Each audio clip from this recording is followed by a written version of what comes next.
Hello my dear friends, you're in the Military Summary channel. In this video we're going to discuss the most important events that took place during the previous 12 hours. We have lots of very interesting updates, so let's start. And first we're going to talk about the conflict on the territory of Ukraine.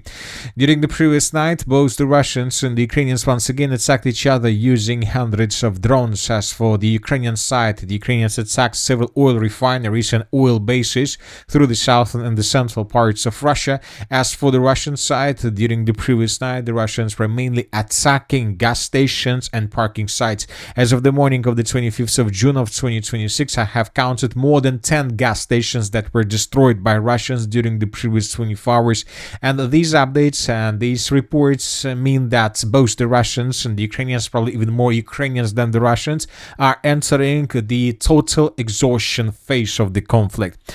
So let's discuss everything in details. And before we start with these attacks, long-range strikes, first let's talk about the southern parts of the Nikolaev region, the part of the Nikolaev region which is under control of Russians, and we're going to talk about the Kinburn spit. So this is the territory. So despite the fact that this spit is located, let's say, on the Russian side of the Dnieper estuary, on the Russian side of the river of Dnipro, this is not a part of the Kherson region, this is a part of the Nikolaev region.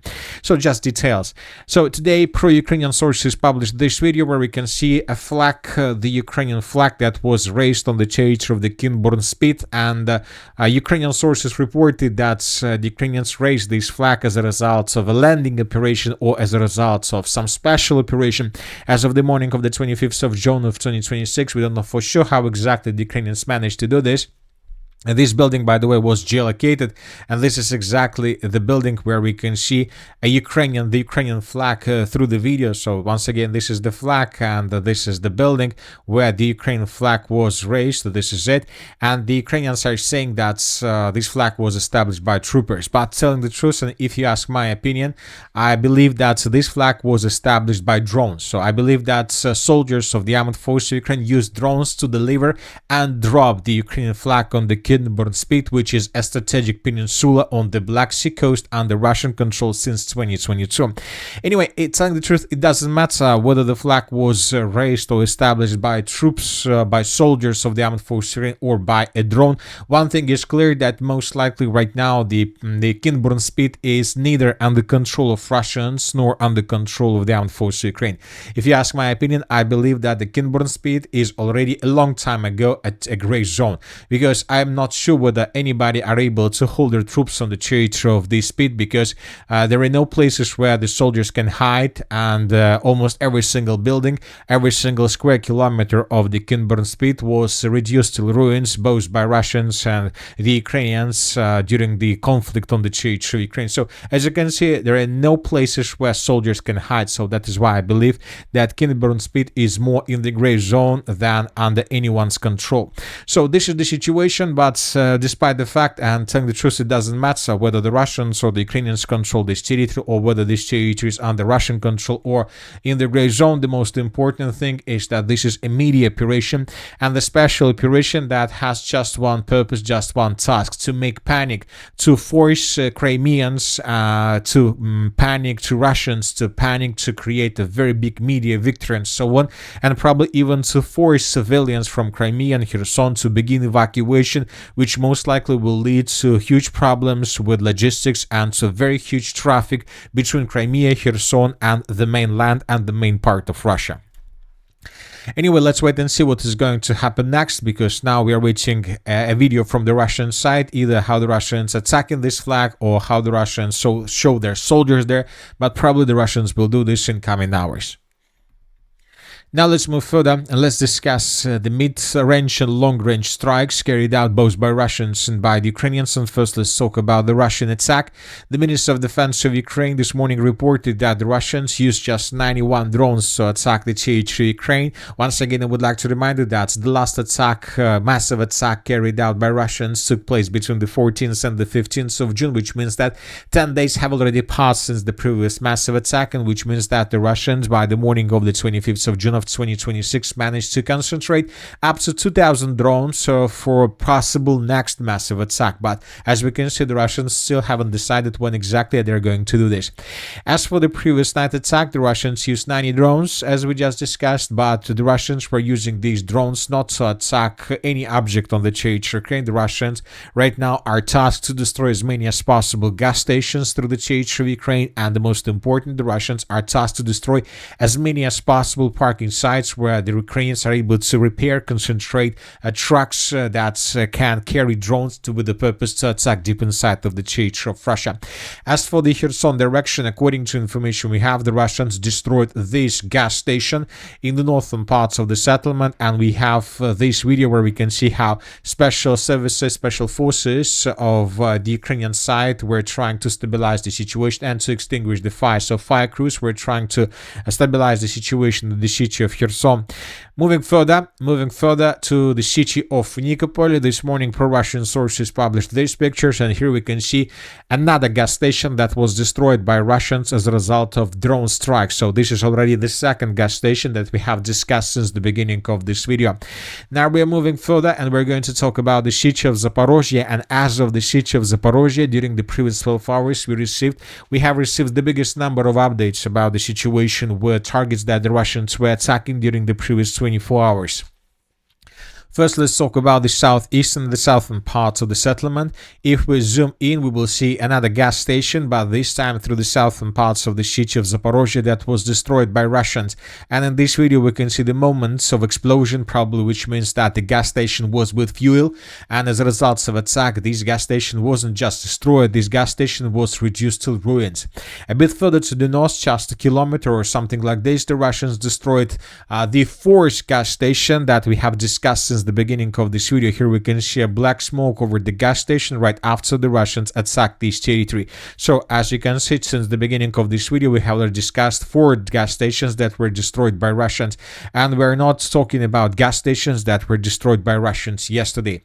Now we're moving in this western part of the city of Zaporizhzhia. As for this territory, the Russians continue attacking and destroying parking sites where the Ukrainians keep trucks or something like this, on fuel trucks as well. Today, pro-Ukrainian sources published at least 2 videos where we can see fire crews that were trying to extinguish the fire, and through this video we can see at least 4 or 5 or even 6 trucks that were destroyed by Russians as a result of drone strikes. In this video we can see the same parking site but from another angle. So as you can see, there are many trucks, too many equipments that the Ukrainians can use for drone carrying purposes, with the purpose to attack deep inside of the territory of Russia. As for these western parts of the city of Zaporizhzhia, if we increase the number of updates since the beginning of the 23rd of June of 2026, we would see that the Russians destroyed not just this parking site. The Russians also, during this period of time, on the 24th of June of 2026, destroyed this gas station. We have several videos published on this matter. At least gas stations were damaged, maybe not destroyed, but damaged significantly.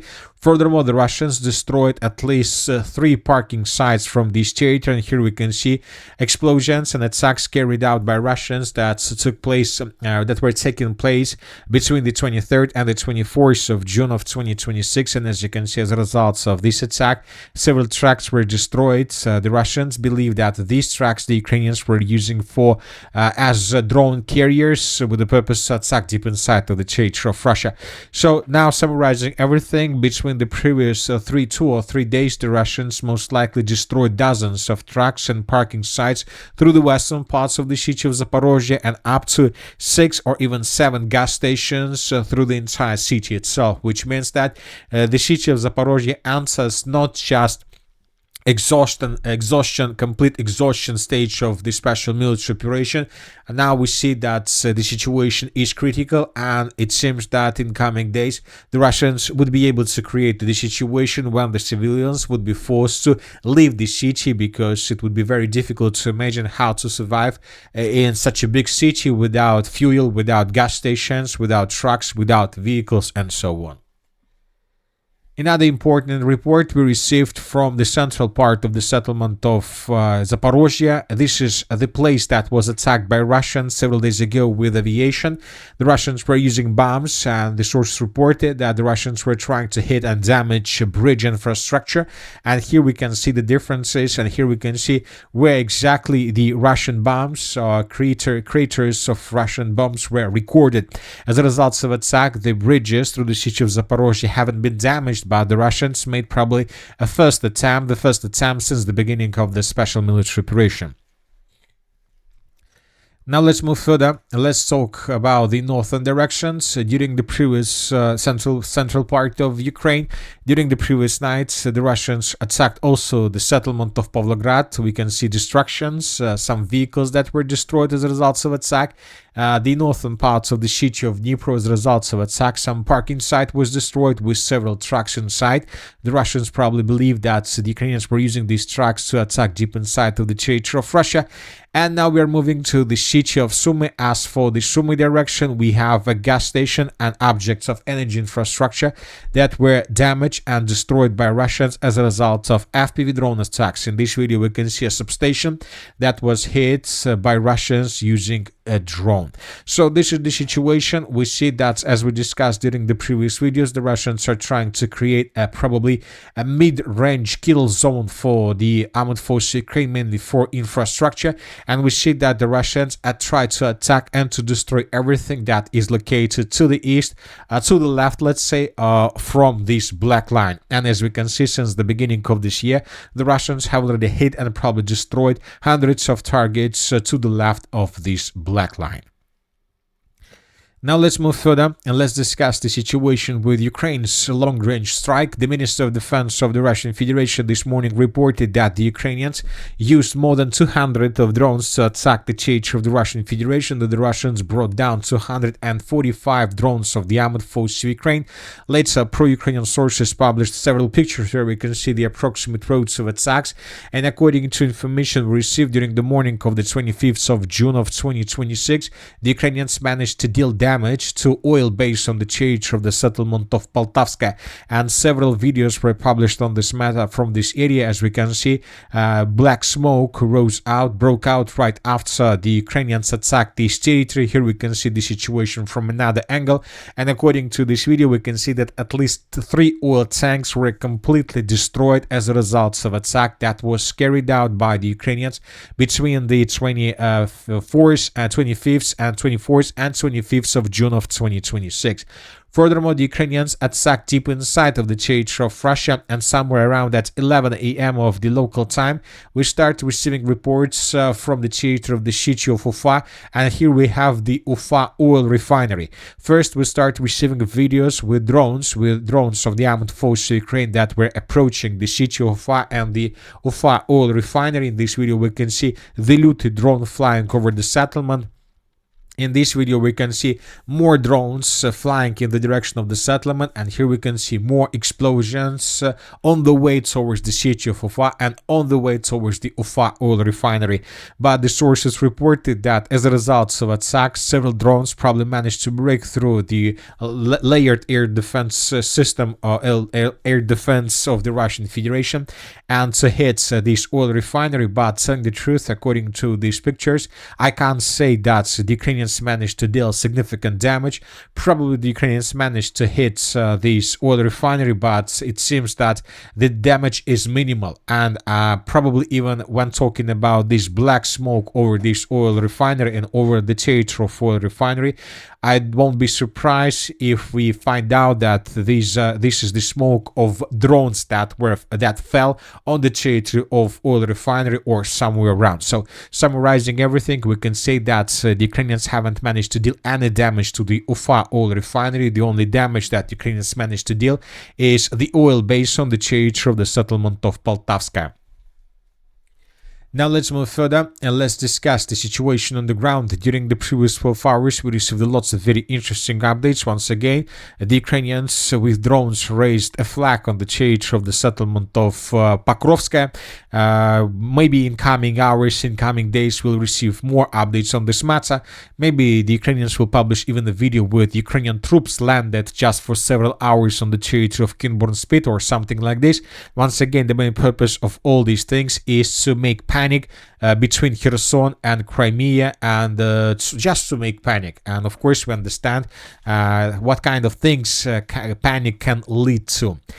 Moving further, and let's discuss the situation in the Konstantinovka direction. During the previous night, additional changes on the ground were recorded, and these are the changes between the dates. This is the end of the 24th of June of 2026, and this is already the beginning of the 25th of June of 2026. And as you can see, the Russians, as a result of offensive operation, managed to improve their position significantly. And as of the beginning of the 25th of June of 2026, we can say that Russians control up to 97% of the city of Konstantinovka, and the Ukrainians control just 3%, and the Ukrainians continue retreating further in the northern direction towards the settlement of Alexeyevka-Drushkovka.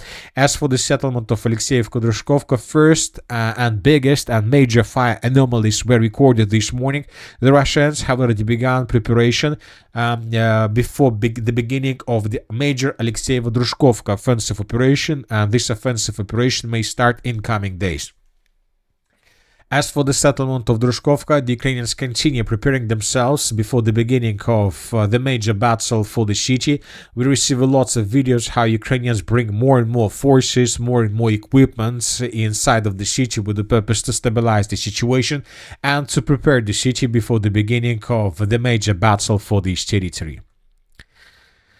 As for the Slavyansk direction, the Russians intensified their strikes on the territory of the former Slavyansk power station. In this video, we can see more explosions that were recorded through this power station. This is one of the most powerful strongholds of the armed forces of Ukraine in this area, and the Russians are trying to soften defenses of the city before the Russians begin their major offensive operation in this area as well. Moving to the Kharkiv direction, small changes were recorded along the in the area of the river Voskol. These are the changes on the ground. According to different sources, pro-Russian sources, the armed forces of the Russian Federation during the previous days improved their positions towards the settlement of Kolodezna, and the Russians continue their offensive operation. As for the Kharkiv direction, during the previous 12 hours, very interesting updates were published from the area between the cities of Kharkiv and Volchansk. We're talking about this biggest forest in the northeastern part of the Kharkiv region, which is located along the river of Seversky Donets. And these are the changes on the ground. Today, several pro-Russian sources stated that Russians managed to break through Ukraine's defense through this forest in the area of the village of Staritsa to answer the forest, and the Russians continue offensive operation further in the southern direction. So this is not just a forest, this is a strategical forest, and if Ukrainians lose control over the forest, which is located by the way on the hill, the Russians will be able to begin their major offensive operation further in the southwestern direction towards the city of Kharkiv, and from this forest the Russians would be able to establish complete FPV drone control even over the central part of the city of Kharkiv, and at the same time the Ukrainians will not be able to do anything for Russians that would be protected by these forests and by trees. So the major battle for the Kharkiv stronghold has begun, and this is the battle for this big forest, and this is a very important situation. The Sumy direction, several sources related to the situation published lots of very interesting updates. Very heavy fighting north of the Sumy. Don't get caught up in maps and videos. Russians are at the gates of Sumy, while towns and villages are spread sporadically. I'm surprised they haven't started the evacuation of the city, but I think they'll hold on. They hold on as long as possible. So this is the statement that was made by a person who is living on the territory of the city of Sumy, and according to him, he is surprised why the Ukrainian authorities still haven't announced evacuation, mandatory evacuation, but probably he believes that the Ukrainian authorities doesn't know how to do this, because if it happens, this is going to be the biggest media victory for the Russians. Also, according to this report, probably 1st Sabotage and reconnaissance groups are entering the city of Sumy through the forest. So I believe that currently there are already lots of Russian soldiers on the territory of the city of Sumy, hiding from the Ukrainian forces and special forces and police these forces, but I believe that the Russians know for sure what exactly is happening on the territory of the city, and the Russians continue advancing further. Several changes were recorded through the eastern parts, and these are the changes on the ground. This is the end of the 24th, and this is the beginning of the 25th of June. The Russians improved their positions between the villages of Zaporizhzhia and Velika Rybitsa, and according to these changes, the Russians continue advancing further in the direction of the settlement of Mala Rybitsa. Now the Russians are tasked to establish complete control over every single square kilometer on the Russian side of the river of Rybitsa. Furthermore, the Russians improved their positions through the area of breakthrough that the Russians managed to achieve yesterday. If you remember, yesterday the Russians, according to the Minister of Defense, established complete control over the settlement of Volzhansk, and today, according to different sources, the Russians continue improving their positions, and according to these changes, currently the clashes are taking place for the villages of Nova Sich, Krapivshina, and Kiyanitsa. In coming hours, we may receive additional updates about the situation as well. Another important topic is the ultimatum that was issued by the President of Ukraine, Zelensky. According to information we have, according to Zelensky, the equipment that the Russians were using for drone strikes purposes was turned off by the Russians. Relay stations in Belarus that were used to direct Russian strikes on Ukrainian territory have ceased operations. That was stated by Zelensky. But as of now, we can't say for sure whether this situation is real or it was something like a situation or a game for society and for media. We don't know for sure. Another important statement made by Zelensky that he has instructed his intelligence services and military to act preemptively against the facilities that the Russians are using to expand the scale of the war, which means that in coming days we may receive additional updates and additional reports about more strikes deep inside of the territory of Russia, and probably even about more strikes against the Crimean bridge. For example, the President of Ukraine, Zelensky, also emphasized that he's awaiting of some sort of decision from the G7 to conduct an operation in Crimea, which would allegedly force Russians to choose peace. This is also a very interesting statement, and according to the statement, Zelensky is planning something with Crimea. Maybe this situation where the flag dropped by a drone on the territory of the Kinburn speed is a part of this G7 permission that Zelensky is trying to achieve. Anyway, in coming days, we may receive something important from Crimea as well. And that's it for the short video. The Military with Summary channel reminds to weaken the many violence in the world. Thank you for your watching. Subscribe to my channel, put your likes, join my Patreon, and have a good day. Bye bye.